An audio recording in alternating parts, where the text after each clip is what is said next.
에스겔서 19장 1절에서 3절,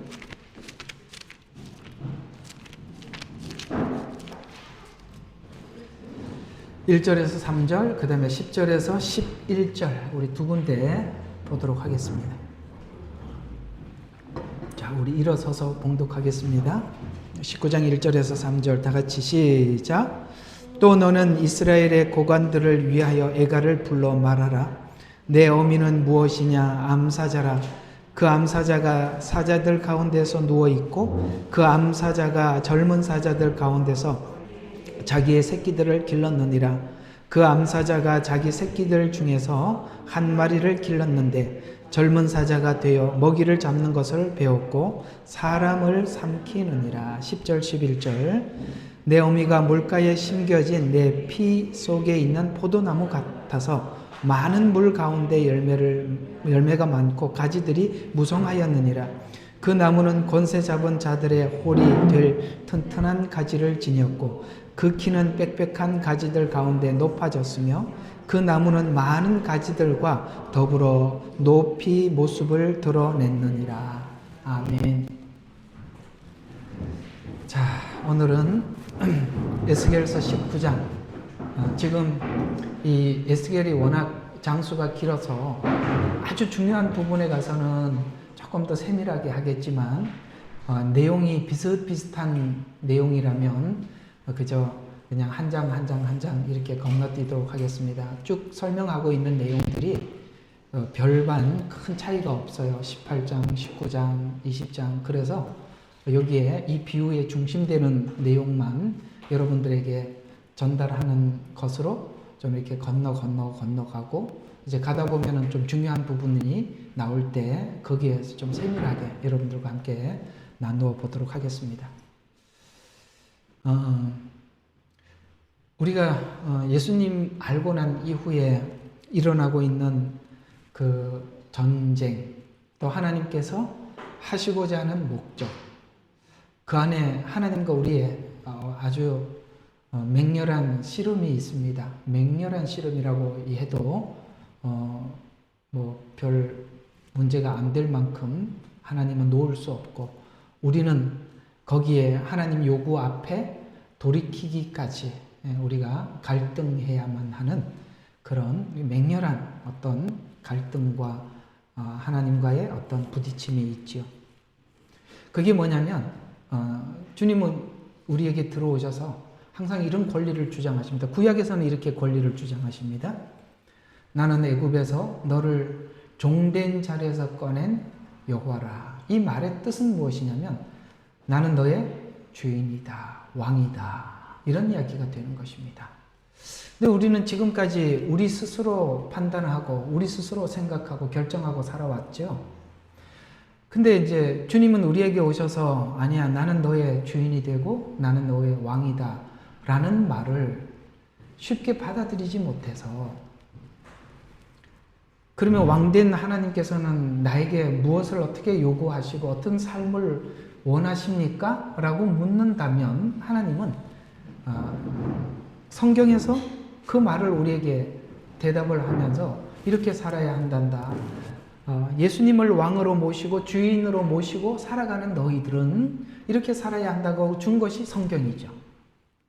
성경은 지금 그 말씀을 적용하기에는 너무나도 벅찬 상황이지만 하나님은 그렇게 살으라고 요구하고 계시고 나는 지금까지 살아왔던 삶의 방법들이 있고 그 사이에 갈등이 일어나는 것이죠.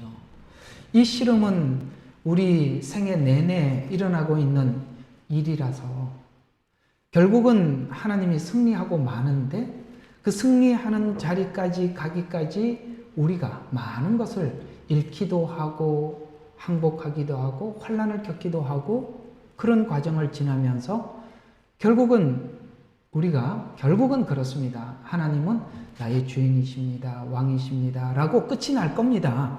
그거는 정해져 있어요. 끝까지 싸우다가 하나님은 5대5로 승부가 끝나지 않을까라고 생각하지만 5대5가 되는 게 아니라 하나님이 포기하지 않아서 5대5가 6대5, 이렇게 6대4가 되고 7대3이 되고 이럴 때까지 하나님 계속 싸우는데 여러분은 몇 퍼센트 하나님 앞에 내어주셨습니까?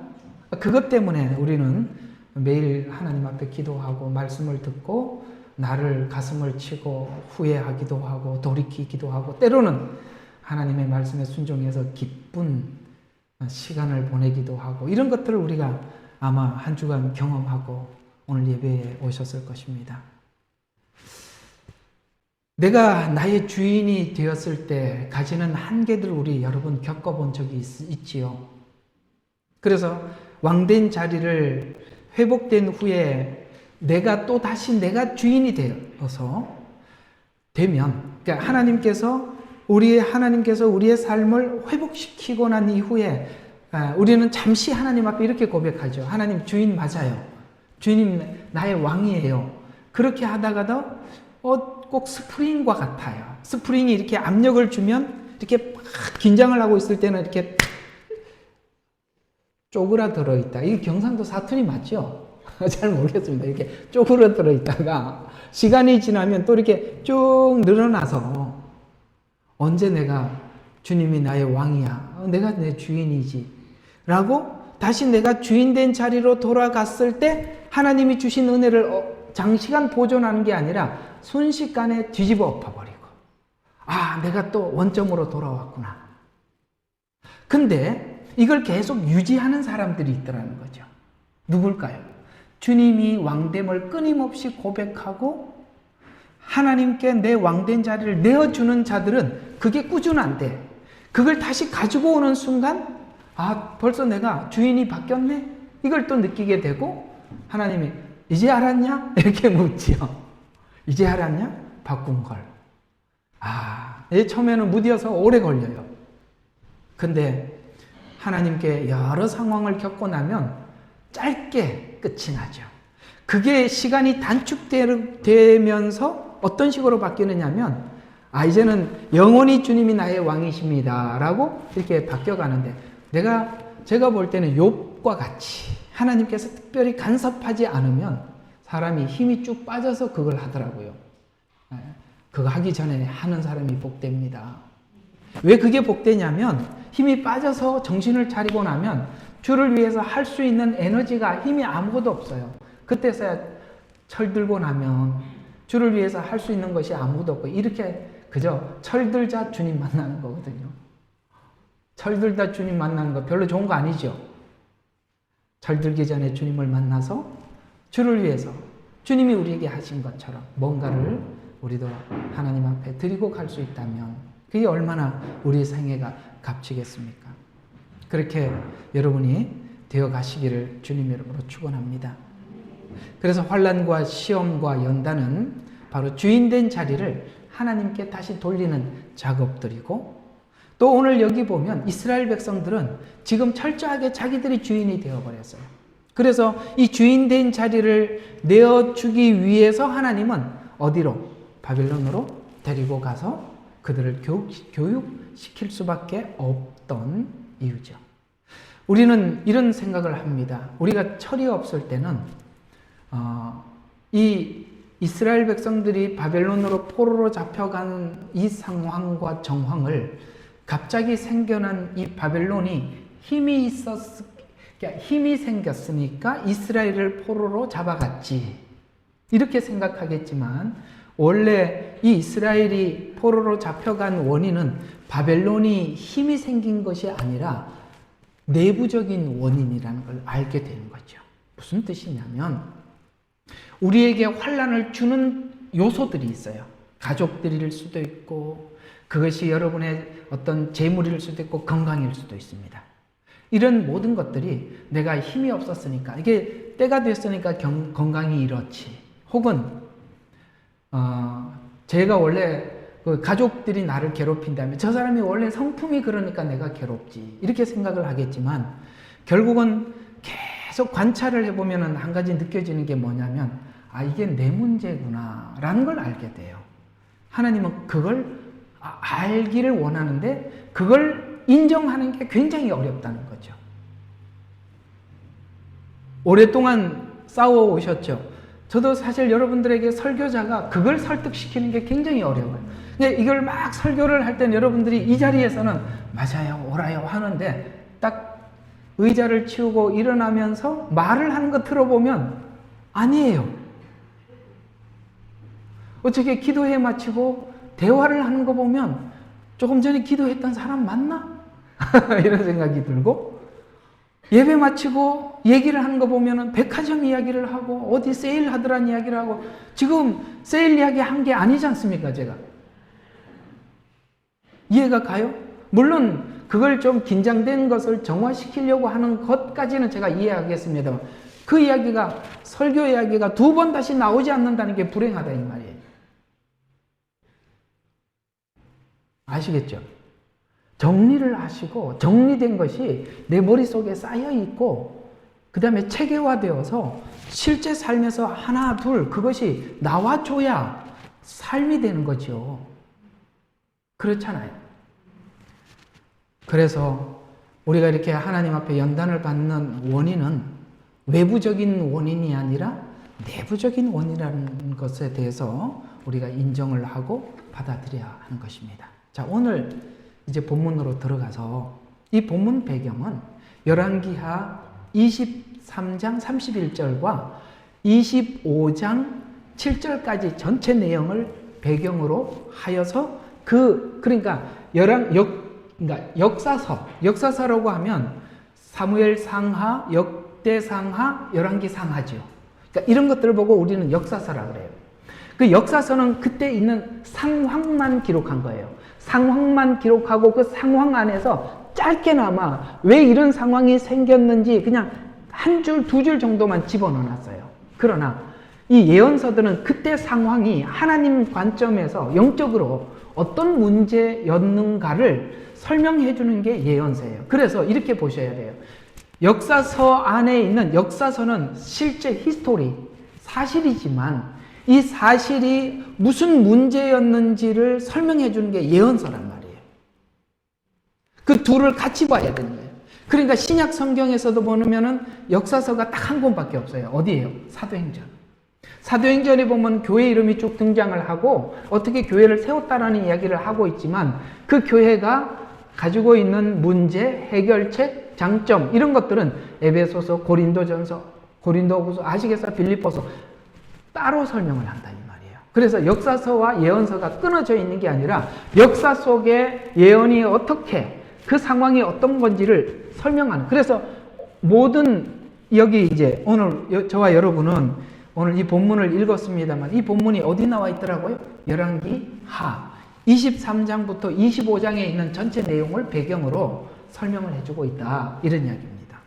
그래서 오늘 이스라엘 정치 지도자들, 특히 왕들에 대한 애가를 부르고 있어요. 애가. 그래서 2절과 9절에 보면 두 사자를 비유를 통해서 여호와아스와 여호와긴과 왕의 몰락을 상징적으로 두 사자의 애가, 여호와아스, 여호와긴. 이 사람들, 이 왕들이 누구죠? 유다 말기의 왕들 아닙니까? 그리고 가장 말기의 왕이 또 누굽니까? 10절과 14절에 보면 포도나무 가지 비유를 통해서 또 다른 비유죠. 시드기야의 몰락을 예언한 것입니다. 그러니까 여호아스, 여호와긴, 그 다음에 시드기야. 이 세 왕을 중점적으로 그 상황이, 그 당시 상황이 영적으로 어떠했는지를 비유를 통해서 우리에게 전달을 해주고 있습니다. 18장은 앞에 있던 18장은 심판이 개개인이고 구원도 개개인이다 이렇게 우리에게 설명을 했다면 19장도 17장의 두 독수리 비유 그 다음에 포도나무 비유와 유사하게 유다 말기의 세 왕의 몰락의 원인으로 묘사하고 있는데 2절과 9절에 있는 이 두 사자의 비유는 여호아스라는 왕의 폭정을 두고 하는 말인데 여호아스는 23살에 왕위에 올랐어요. 그리고 아버지 여러분 요시야 하면 그 남유다의 선한 왕 하면은 빠지지 않는 왕 아닙니까? 히스기야, 요시야 이런 왕들은 정말 희귀할 만큼 정말 참 훌륭한 왕들이었습니다. 그래서 요시야의 선한 통치를 보고 자라났어요. 아들이니까.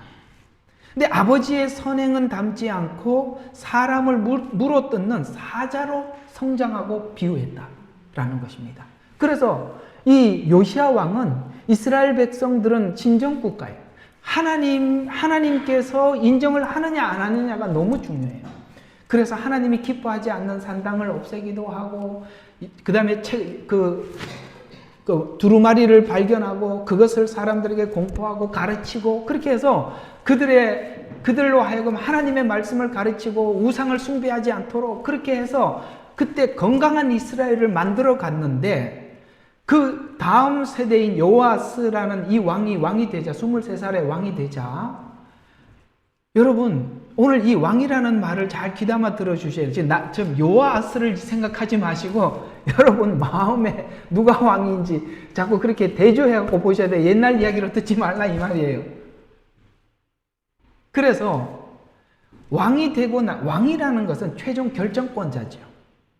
최종 결정권자 아닙니까? 그 여러분의 모든 상황의 최종 결정은 누가 하죠? 내가 하죠. 내가 하죠. 그래서 요시야는 그 왕이라는 이름을 가지고 국민들을 신앙 안에서 성숙하기 위해서 배려하는 정책을 폈다면, 오늘 이 여호와스는 왕이라는 권리를 사용해서 마치 오늘 여기 뭐라고 표현했어요? 물어뜯는 사자로 성장했다. 사람들을 하면 어떻게 하면 더 많이 뺏어올까? 어떻게 하면 내가 더 사람들을 착취해서 내가 그 왕권을 사람들에게 보란 듯이, 아무도 내가 그렇게 해! 라고 얘기하면 아무도 거부하지 못한 독재, 뭐 이런 거겠죠? 이런 걸 할 수 있을까? 이런 것만 생각하더라는 거죠. 여러분, 제가 잠시 멈춰서 한번 생각해 봐요. 우리는 우리 자존심이 내가 남편에게나 내 자녀들에게나 내 주변에 있는 사람들 이렇게 해! 이렇게 얘기하면 꼼짝없이 당신 말이 옳아요. 맞아요. 이런 사람이 되어서 그렇게 사람들에게 알려지고 싶고, 내가 이렇게 괜찮은 사람이고, 내가 영적으로나, 우리 어제 성진이가 간증을 잘했죠. 내가 이런 사람이라는 걸 보여주고 싶은. 그러니까 이런 교만한 마음들이 오늘 여기 신정국가인 하나님을 믿으면서도 자기를 드러내고 자기를 사람들에게 인정받게 하기 위해서, 그것이 오늘 성경은 비유로 뭐라고 말해요? 사자로서 물어뜯는 법만 배우더라는 거예요. 우리가 예수님을 믿으면서도 성경에는 이걸 이렇게 표현을 하고 있어요. 너희가 나에게 찾아와서 구하는 것이 내 손에 든 것이 무엇인지, 내 능력, 그걸 너희들이 구했지 내 얼굴을 구했냐? 라고 하나님이 우리에게 묻듯이, 사람들은 주님 앞에 나와서 주님은 능력이 많으시잖아요. 창조주 아닙니까? 없는 게 뭐가 있습니까? 다 있잖아요. 주세요, 주세요. 근데 여러분, 주세요, 주세요 하기 시작하면 여러분 그 주세요가 끝이 없다는 거 아시죠?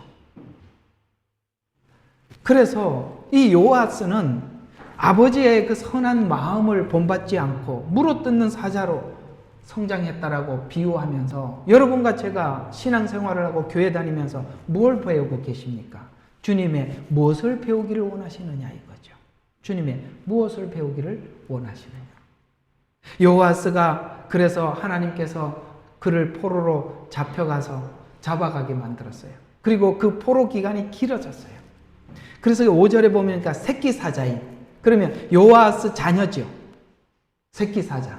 그래서 여호와긴을 왕으로 세웠지만 3개월 통치하다가 퇴위당하고 말았어요. 여러분, 이 기간이 짧다는 의미는 무엇일까요? 그만큼 그 안에 있는 갈등이 심하다는 것이기도 하고, 하나님께서 도저히 더 이상 인정할 수 없다는 것도 되는 것입니다. 그러니까 여러분, 이 남유다는 그래도 좀 덜하지만 북이스라엘은 그 왕들이 세워질 때마다 쿠데타로 세워지게 되고, 쿠데타로 세워지게 되면 그 전에 있던 왕족들은 전멸시키고, 이건 뭡니까? 시기와 질투와 교만과 그 모든 것이 그야말로 극에 달한 모습들을 적나라하게 설명하고 있는 것입니다. 기독교 이외의 모든 경전들은 선한 이야기만 기록합니다. 이렇게 추접하고 더러운 이야기를 하지 않아요. 성경은 이런 이야기들을 전부 적나라하게 표현하는 이유는 우리 마음속의 더러움을 그대로 드러내주는 것입니다. 그래서 복음이고, 그래서 살아있는 생명의 말씀이 되는 것입니다. 다른 잡신들은 우리 내면의 이 더러움을 들춰내지 않습니다. 하나님은 이걸 모두 들춰내시죠. 왜요? 새롭게 하려고 하니까. 새롭게 하기 위해서 가장 먼저 해야 될 일이 우리 속에 있는 이 더러움을 보게 하는 것이죠. 그래서 하나님께서 이 아버지가 그러했듯이 여호와긴을 왕으로 세웠더니 그는 3개월간 통치하다가 폐위를 당하게 되었습니다. 그래서 2절과 9절의 설명의 요지는 이런 이야기입니다. 이스라엘은 사자와 같은 다윗 왕국을 세워서 신정국가로 출발했지만 후임 왕들이 다윗을 본받지 않고 사람을 물어뜯는 것을 배워 의로운 자들에게 고통을 가했다라고 말하고 있습니다. 여러분, 이런 상황 속에 모두가 다 이렇게 더럽지는 않아요. 대부분의 그 몇몇 사람들은 의로운 자들이 있었고 의로운 선지자들이 있었습니다. 이렇게 하면 우리는 하나님의 백성으로 결코 이렇게 살아서는 안 된다라고 그렇게 외쳤지만 도리어 그렇게 말하는 사람을 핍박할 뿐이었습니다. 그래서 성경에 보면 이상하게 하나님께서는 이스라엘 백성들의 죄가 극에 달했을 때 몇 가지 계속 반복되는 말을 쓸 때가 있습니다. 그게 뭐냐면 너희가 의로운 자를 핍박했다. 여기 의로운 자라는 말은 하나님의 참 선지자들도 있고 하나님의 말씀을 그대로 있는 가감없이 전해서 그들의 죄를 지적하는 사람들도 있기도 하고, 또 하나는 너희가 나그네와 고아와 가부를 돌아보지 않았다라는 것은 약자를 강탈해서 너희 유익을 삼았다라는 의미도 되는 것입니다. 그래서 타락하면 이렇게 되는 거예요. 약자들, 의로운 자들, 그들이 핍박을 받게 된다는 것이죠. 옳은 말을 하는 사람들.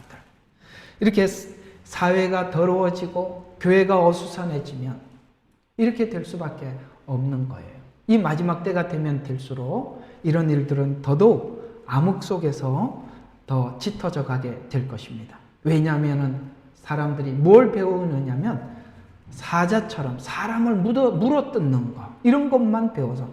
근데 요즘 이렇게 세상을 보면 사람들이 점점 이건 사람들마다 보는 견해마다 다를 수 있지만 이렇게 국가들마다 왕들이 세워지고 그럴 때는 그 국민들을 위해서 헌신하라고 세워줬는데 이상하게 이상한 왕들이 나타나죠. 그 이상한 왕들이라는 게 참 이상한 게요. 이쪽 왕이 이상한데 저쪽 왕이 이상하다고 해서 이것도 이상하게 갈라져 있어요. 공평한 마음을 가지고 정확하게 보셔야 돼요. 나는 누구에게 미리 점수를 주고 보지 마세요. 그게 눈이 가려져서 그러는 겁니다. 이상합니다.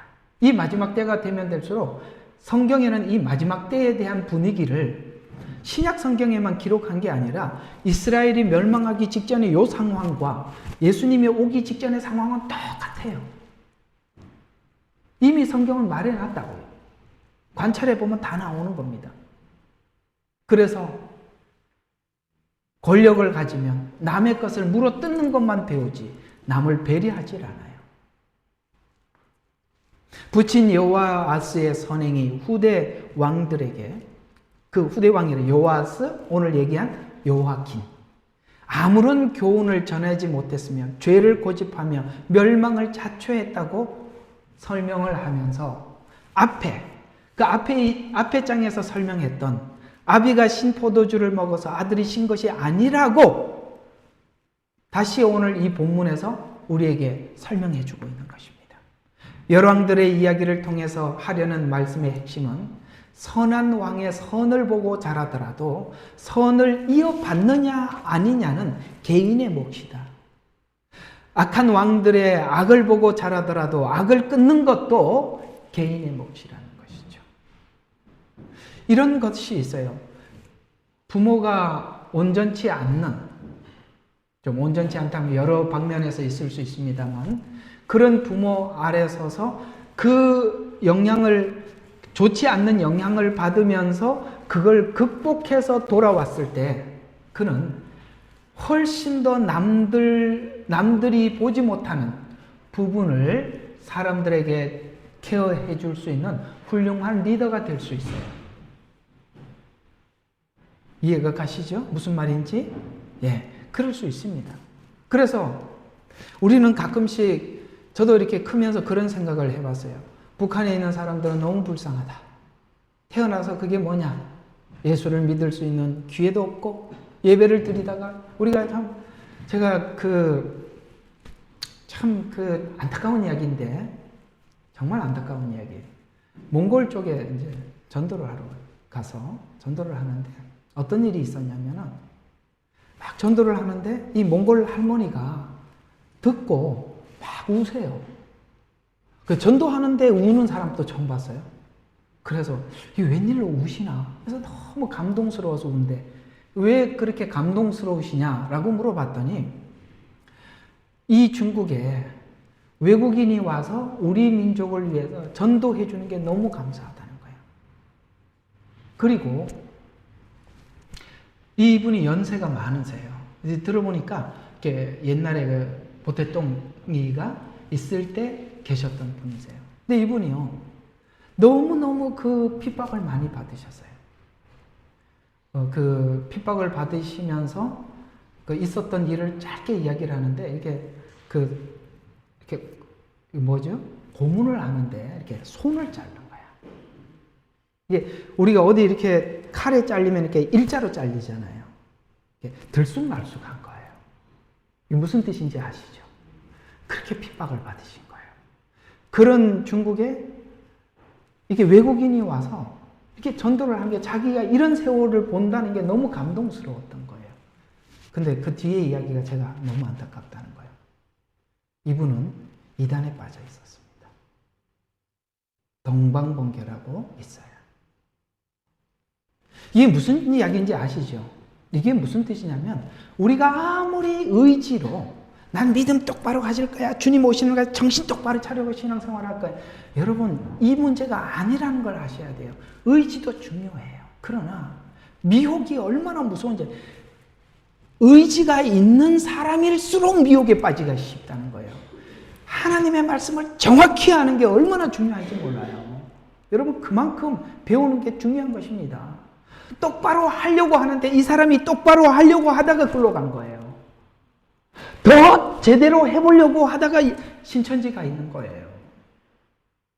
아시겠습니까?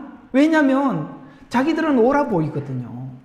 저쪽은 틀려 보이거든요. 그래서 나는 옳다고 자위하는 거예요. 전혀 아니라 이 말이에요. 미혹이라는 것은 우리가 알고 있는 영적 세계는 그렇지 않아요. 내가 이를 악문다고 해서 천국 가는 것도 아니에요. 아시겠습니까? 무서운 겁니다. 그게 너무 안타까운 거예요. 그게 아니라고 설명을 하려고 하는데 제가 말이 짧잖아요.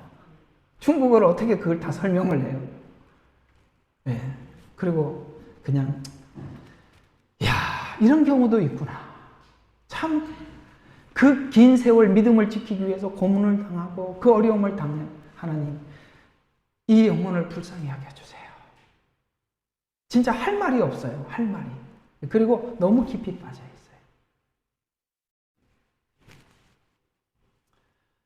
있어요. 뛴다고 되는 것도 아닙니다.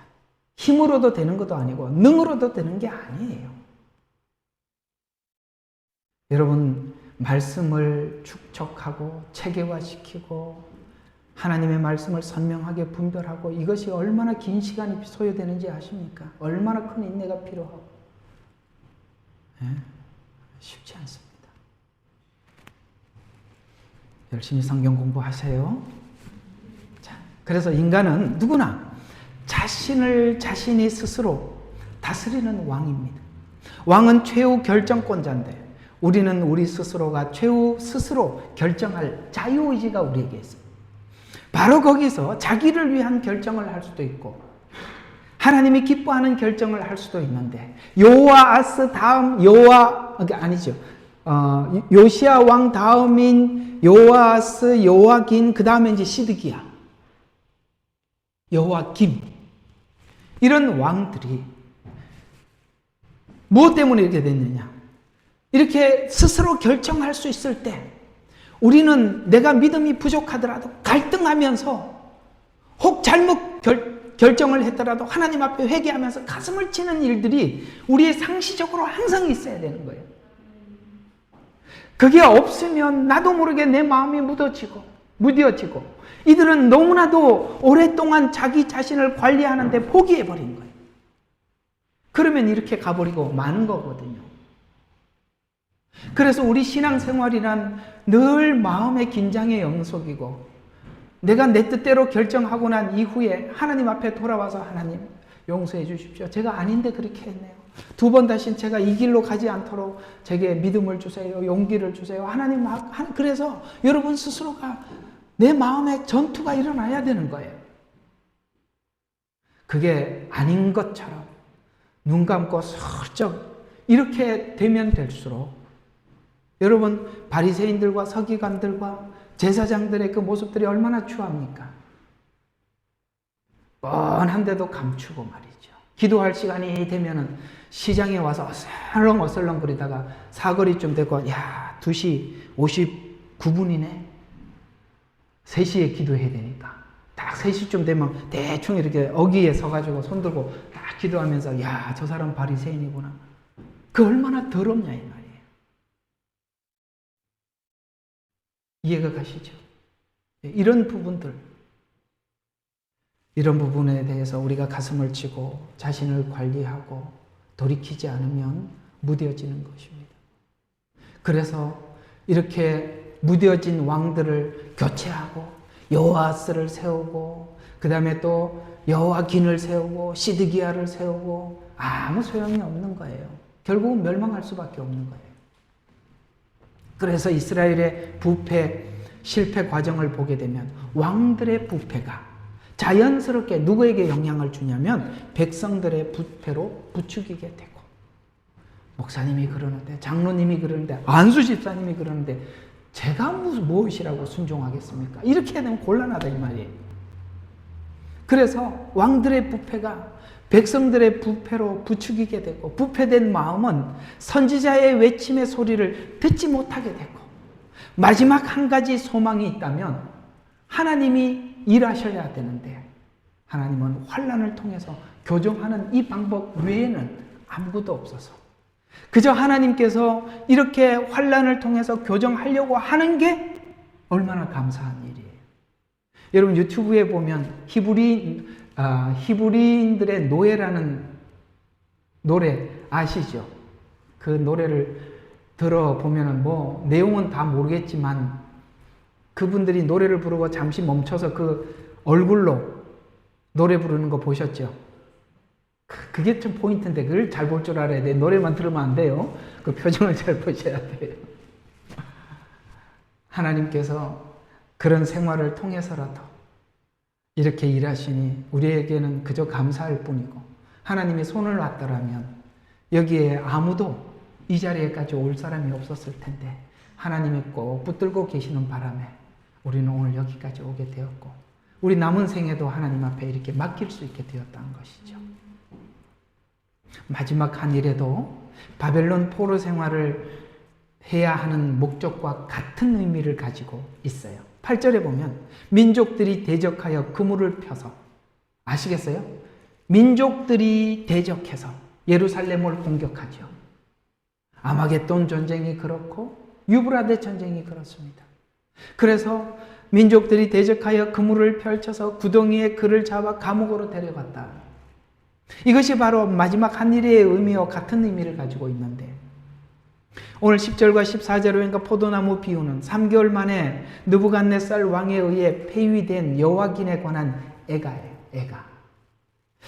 이스라엘은 포도나무가 무성한 것 같은 축복으로 시작된 나라지만 마지막 왕인 시드기야는 느부갓네살 왕에 의해서 왕으로 즉위를 받게 되지만 이렇게 왕으로 추대를 받지만 결국은 하나님께서 이 환난을 통해서 예를 들어서 내가 저 사람을 통해서 너를 연단하겠다라고 마음에 하나님이 결정하셨으면 그 사람을 통해서 연단하려고 하는 것이 무엇인 줄 알고 빨리 해결하면 되는데 아시겠어요? 바벨론을 통해서 이스라엘을 연단하고 변화시킬 것이라고 하나님이 작정해 놓은 거 아니에요. 그죠? 그러면 그때는 방법이 없는 거예요. 바벨론을 뭐 물리치고 애굽하고 손을 잡아갖고 뭐 바벨론 소용없는 거예요. 그게. 아시겠어요? 우리 인간적인 방법으로 아무리 애를 써도 안 되는 거예요. 뭘 쏟아부어도 불가능한 거예요. 지금 참 선지자들이 외친 게 그 얘기 아닙니까? 하나님 바벨론을 통해서 너희들을 연단하려고 작정하고 계시니까 너희는 그걸 순하게 받아라. 받아들여라. 그러면 너희들이 새롭게 시작하게 될 것이다. 라고 하는데 이 사람들의 논리는 그거예요. 너희 더러운 놈들이 어떻게 그렇게 하나님의 백성들을 공격하더니 하나님의 성이 폐허가 된다고 언제 성경에 그렇게 나와 있어? 이런 식으로 말도 안 되는 공격을 해대고 있으니 그 참선지자들을 매국노로 잡고 너는 하나님의 성전을 모독한다고 이야기를 하고 이렇게 다른 해석을 꺼내놓으니 누가 그걸 듣겠습니까? 근데 백성들은 또 그 거짓 선지자들의 말이 좋아. 왜? 환난을 안 당한다고 얘기해 주는 사람이 좋아요? 환난을 당한다고 말하는 사람이 좋아요? 대답을 안 하는 것은 2번이죠?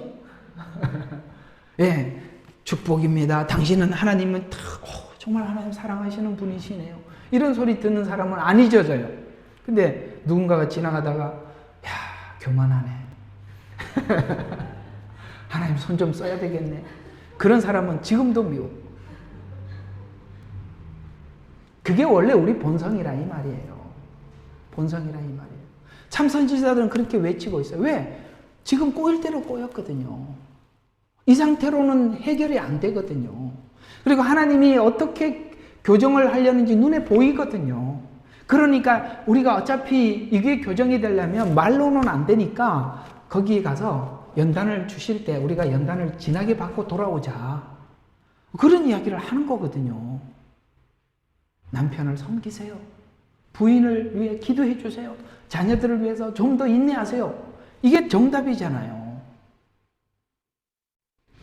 그런데 교만이, 자존심이 그걸 못하게 하는 거예요.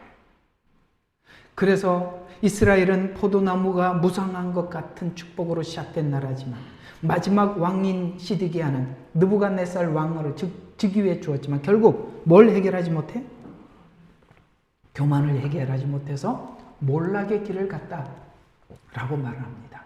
어제 저녁에도 교만 이야기가 한번 나왔죠. 예, 정말 문제는 교만이 아주 너무 잘 설명을 해줬어요. 도리깨로 휙휙 도리깨 저는 잘 압니다.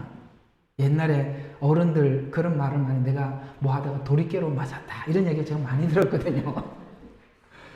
그거 이렇게 휙휙 돌리면요 거기에 드는 사람들은 여지없이 맞는 거예요. 이 교만이라는 것이 자존심과 함께 살아 올라오는 거기 때문에 교만은요 자존심이 죽은 사람들은 안 생기는데 여전히 이 자존심이 살아있는 사람들은요 이게 죽을 때까지 전쟁이에요. 하나님은요 교만한 자를 대적한대요. 이거 하나님이 대적해 온대요. 얼마나 무서운 이야기예요. 그렇죠? 그래서 교만을 해결하지 못해 몰락의 길을 갔다고 말합니다. 하나님은 유다 말기의 멸망을 앞두고 교만을 해결하지 못하는 왕들을 통해 하려는 말은 인간의 탐욕은 스스로 통제가 불가능하다. 여러분, 하나님께서는 가인에게 쌓여오는 그 죄에 대해서 이렇게 경고하셨어요. 죄의 소원은 내게 있으니까 너는 그 죄를 다스려라 라고 말합니다. 이건 다른 말로 신약적인 표현으로 하면 절제하라는 뜻이에요. 근데 여러분, 우리가 예수 그리스도 없이 절제가 가능하다? 불가능해요.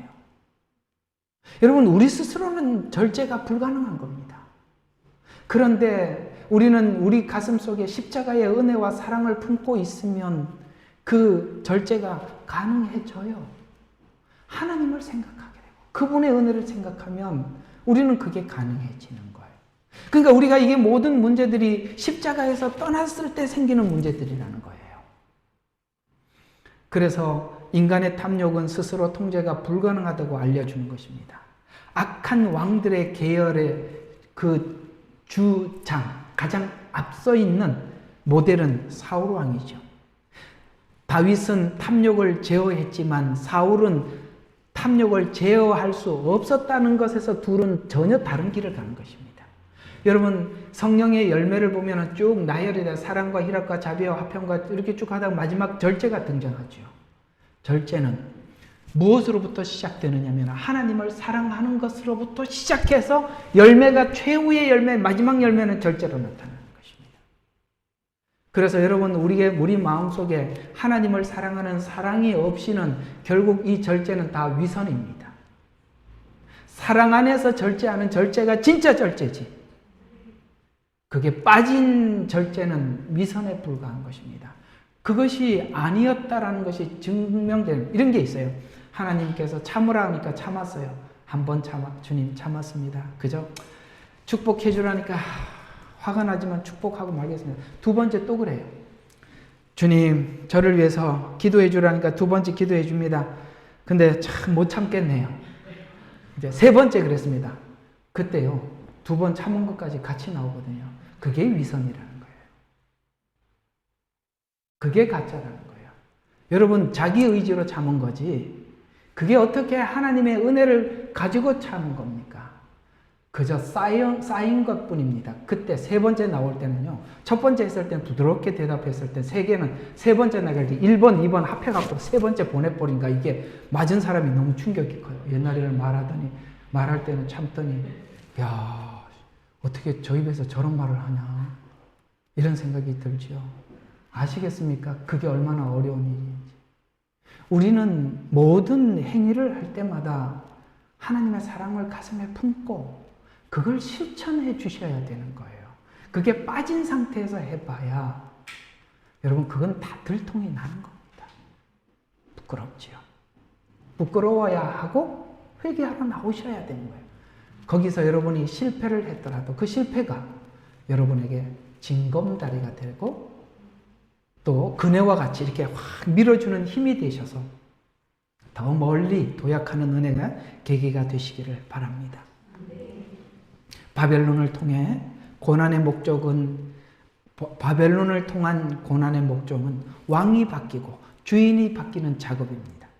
인간이 자기 안에 주인이 되었을 때 얼마나 비참한지, 그리고 해결책이 없는지를 알려주기 위한 것이죠. 하나님 없이 사는 인생은 낙담을, 불안을 경험하게 됩니다. 그러나 모든 변화의 주인은 오직 예수 그리스도. 그래서 우리는 이런 여러 가지 상황과 정황을 보내면서, 그렇구나, 내가 예수님을 붙잡지 않으면 모든 것에서 불안할 수밖에 없고 낙담할 수밖에 없고 절망이 그 끝이구나, 이것을 우리가 경험하게 됩니다. 오늘 여기 그런 상황을 경험했던 한 시인의 이야기를 한번 들어보죠.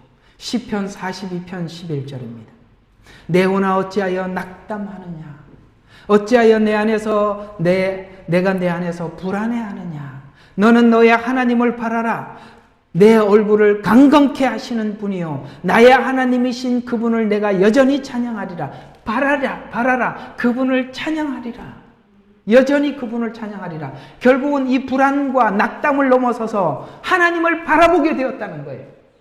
그래서 하나님을 바라보는 것은 인간이 바로 바라보는 게 아니라 우리에게 삶의 낙담이, 불안이 하나님을 바라보는 것으로 만들어서 우리 인생에 이 시간이 우리에게 있더라는 것이죠.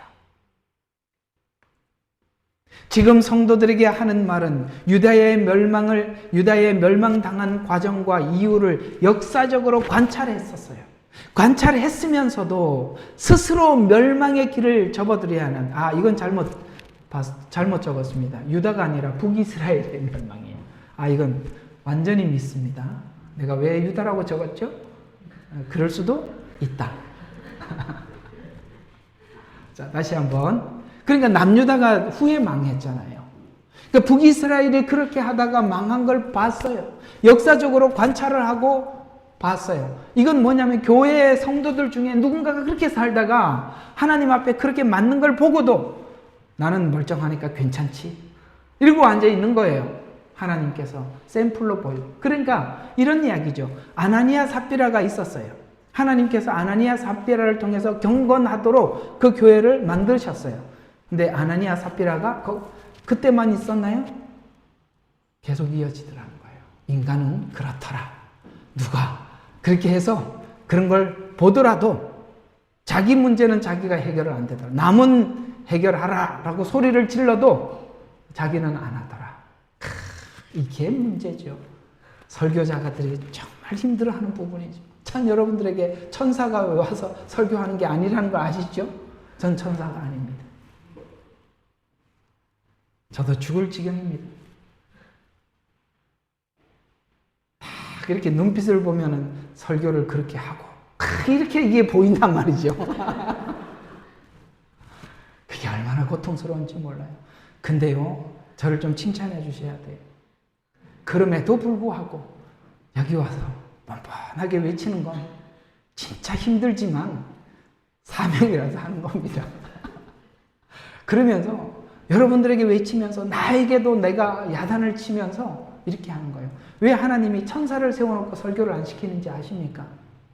여러분들과 같이 죽을 지경인 사람을 세워놓고 죽을 지경인 사람을 공감해서 우리 같이 살아보자.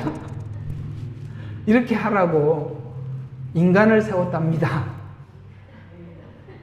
천사를 안 세우고 하늘에서 하나님께서 마이크로 딱 설명을 해주면 우리는 너무 멀리 들리잖아요.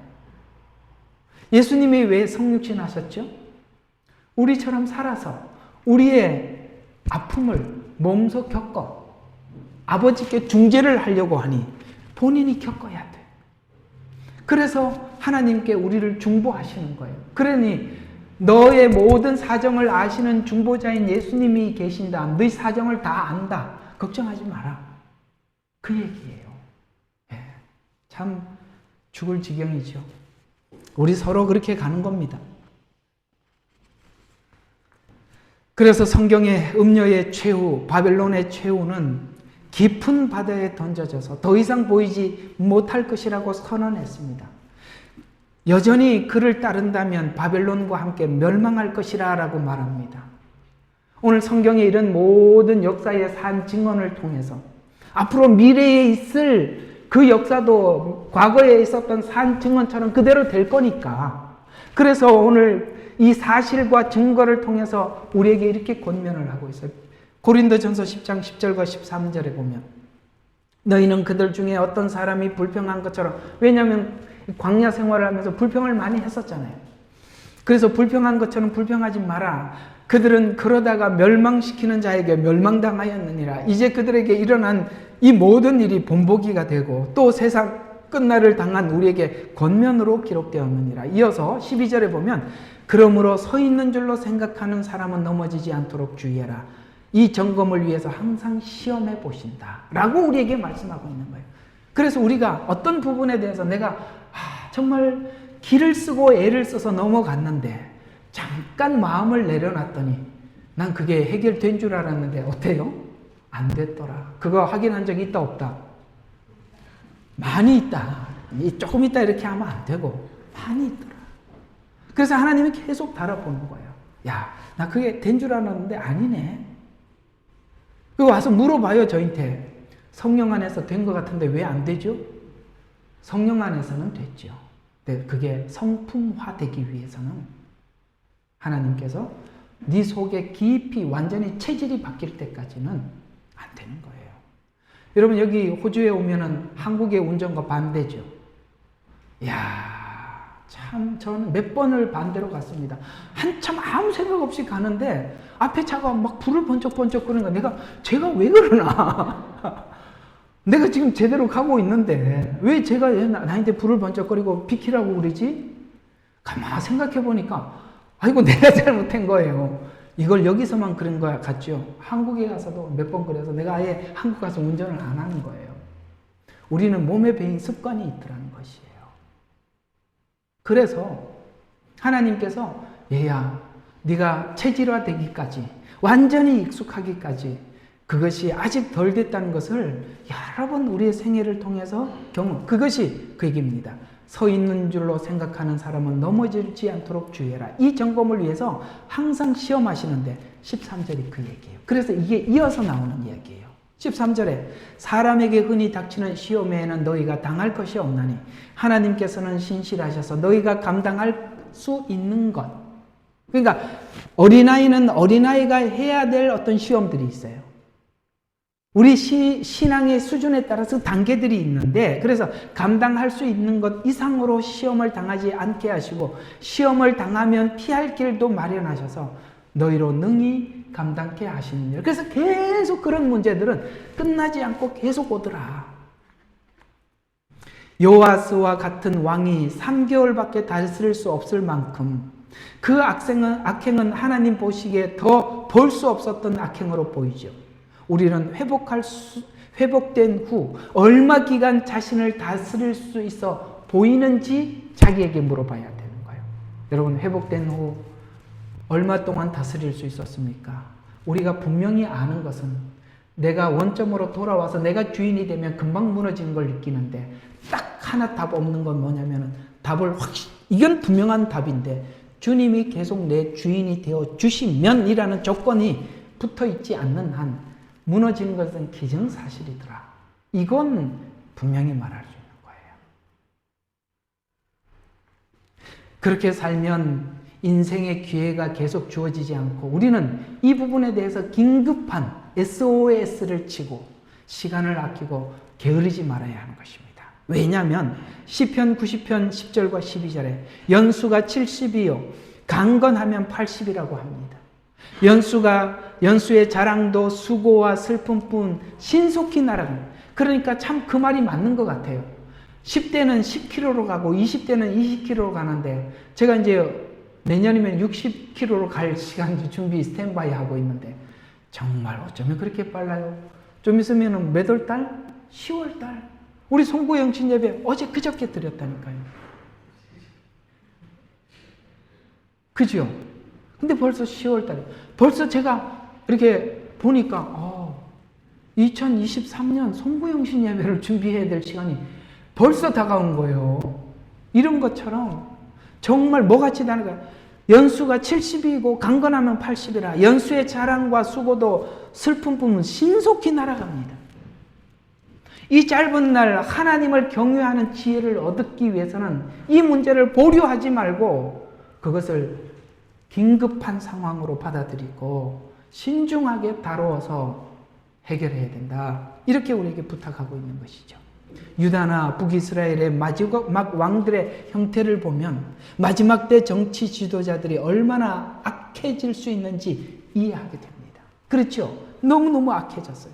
마치 정치 지도자와 종교 지도자들이 하나가 되어서 의인, 아까 말하는 그 참 선지자들이나 의로운 성도들을 핍박하여 백성들을 억압하는 정치를 하게 될 것입니다. 북이스라엘이 그랬고 남유다가 그랬듯이 마지막 종말. 그러나 이 시간에 지도자들을 탓할 것이 아니라 우리는 그런 핍박이 가해질 때 그들을 향해서 화살을 돌리는 것이 아니라 도리어 우리가 더 정결해지도록 우리 자신에게 기회를 주어서 우리 자신을 연마하고 새롭게 하는데 더 힘을 쏟아야 할 것입니다. 그래서 10절과 14절에 포도나무 비유를 통해서 주시는 말씀은 남유다가 하나님이 보호를 받으며 번성했다고 말하면서 물가에 심겨진 포도나무 같이 은혜를 받아서 열매를 많이 맺고 무성하지만 마지막 왕인 시드기야의 악행이 유다의 파멸을 가지고 왔다라고 선언을 하면서 스스로 작게 여길 때 안정적이고 큰 사람으로 남게 되지만, 아멘이십니까? 맞아요. 우리가 우리 스스로를 작게 여길 때 우리는 정말 안전해요. 그러나 스스로 크게 여길 때 불안정하고 멸망의 사람으로 가는 것입니다. 제일 무서운 것이 그래서 살아보니까 교만이더라는 거예요. 그래서 이사야서 13장 11절에 보니까 하나님은 세상의 악과 죄를 벌하고 오만을 끊고 거만을 낮춘다라고 하나님의 양보할 수 없는 이야기를 하고 있는 겁니다. 오만한 자, 죄, 나는 여기에 타협은 없다. 하나님 타협이 없다는데 어쩌겠습니까? 그래서 포도나무가 불사르게 된 불이 포도나무에서 나왔다라고, 이 포도나무가 불사르게 된 게 밖에서 온 게 아니라 자체적으로 내부에서 있었던 문제라고 우리에게 말씀해 주고 있어서, 이스라엘의 멸망이 시각적으로 보면 외부적인 요인, 바벨론이 침공한 것이지만 하나님 관점에서 봤을 때는 내부적인 원인으로 멸망했다고 말씀하고 있는 거예요. 실제는 내 안에 있는 죄의 불씨가 포도나무를 태우듯이 내 삶과 미래를 모두 불사르게 합니다. 요아스, 여호와긴, 시드기야, 이들은 모두 유다에서 나온 자들이지 않습니까? 거기서 나온 자들이지 않습니까? 유다를 멸망시킨 원인자들이기도 한 겁니다. 마지막 때도 인간의 탐욕이 모두를 자멸하게 만듭니다. 적그리스도 체제는 인간의 탐욕이 세운 거대한 시스템입니다. 더 이상 기대할 수 없는 상황으로 만들어 갈 것입니다. 에덴 동산에서 한 것처럼 우리 인간의 탐욕을 부추겨서 선악과를 먹어라, 너는 하나님같이 될 것이다 라는 탐욕을 부추기죠. 너가 하나님같이 되어 내 마음대로 결정하고 내 마음대로 살 수 있다, 너는 하나님의 능력을 소유할 수 있다 라고 속여서, 이 유혹은 예수님을 본받음으로 해결할 수 있습니다. 예수님이 오셨을 때도 에덴에 아담에게 찾아간 것 같이, 하와에게 찾아간 것 같이 똑같이 찾아와서 했던 유혹들, 예수님은 이것을 어떻게 극복하고 있는지 그분의 시험에서 우리에게 딱 답을 제공해 주고 있습니다. 여러분, 마태복음 4장 1절과 11절에 그 시험에 예수님께서 했던 대답과 하와가 했던 행동은 전혀 달랐어요. 똑같은 유혹을 받았지만 예수님은 이렇게 말씀합니다. 빵을 만들어 먹이면 너를 따를 것이다. 성전 꼭대기에서 뛰어내리면 너를 사람들이 메시아로 볼 것이다. 한 번만 절하면 너에게 원하는 모든 것을 줄 것이다. 이건 전부 다 우리 속에 있는 탐욕을 부추기는 겁니다. 명예심, 탐욕, 그 다음에 뭡니까? 교만, 모든 것을 바람을 부채질하는 것입니다. 그러나 예수님은 하나님만 아담과 하와가 실패하여 사망을 가져둔 것처럼 예수님은 이 시험을 승리하셔서 우리에게 생명을 회복시켜 주기 위해서 그 부추기는 탐욕 앞에 이렇게 대답하였어요. 성도는 오직 말씀으로 산다. 아멘. 그렇습니다. 우리는 오직 하나님의 말씀에 모든 것을 걸고 산다. 하나님을 시험하지 마라. 이거 시험이라는 걸 캐치했다 이 말이에요. 오직 하나님만을 경배한다. 이것이 우리의 신앙의 가장 중요한 무게의 중심이 되어 있을 때 저는 말씀을 따르겠습니다. 하나님, 이것은 시험입니다. 탐욕을 부추길 때 이거는 가짜구나 라고 눈치챌 줄도 알아야 하고, 여러분과 제 마음속에 오직 하나님만을 경배하고자 하는 이 마음을 가진다면, 이걸 가지고 산다면 그들이 와서 아무리 우리 마음을 유혹하고 부추겨도 우리는 극복해 나갈 수 있게 될 것입니다. 결론입니다. 마지막 때 표를 받아라. 표를 받아야 산다. 악한 짐승 정부는 하는 태도를 보면 악할 대로 악하지. 오늘 여기 있는 이 왕들이 뭐만 배웠더라?